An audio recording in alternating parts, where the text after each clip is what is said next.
As he's growing older, he's growing with it, he's understanding it better now as he's getting older. He's aware of it? He's aware of it, very aware of it, and he understands that he has to take his medication every day. The mental health problems are generally responsive to things that have happened to people.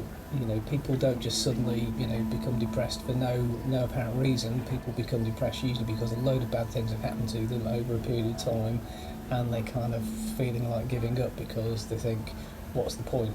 The future's hopeless. All these things keep on going wrong.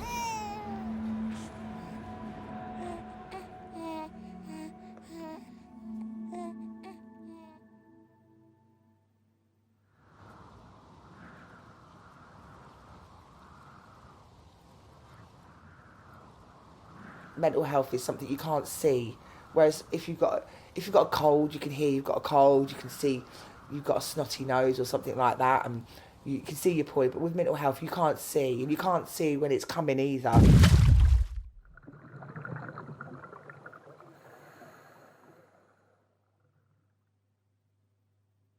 I think there's an overall kind of stigma, and then I think there are more particular stigmas attached to particular kinds of problems, really. So I think the overall stigma is, in general, that there's kind of something wrong with you. I went on the train.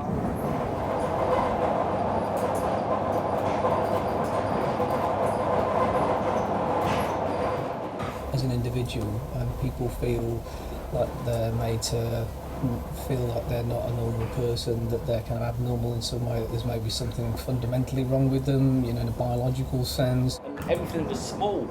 And I was like big, you know what I mean? The drug, that's what the drug did to me. I was tripping. And I ended up in London.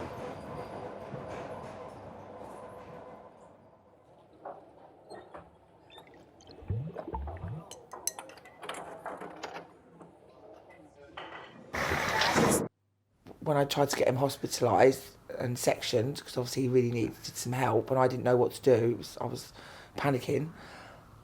I took him to hospital and he sang to a light bulb for 8 hours in the waiting room that he was in heaven.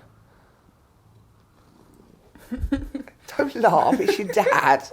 He did, he was like, I'm in heaven, I'm in heaven.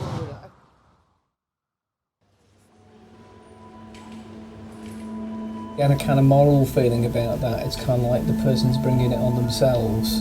And there's often like the assumption that, well, you should just be able to control that, where you're eating problems or, and so I think that's there's a bit of a kind of blaming thing, I think, around some of those kinds of problems. And I think generally a lot of people do feel like, oh, well, I felt a little bit down, why can't you just snap out of it?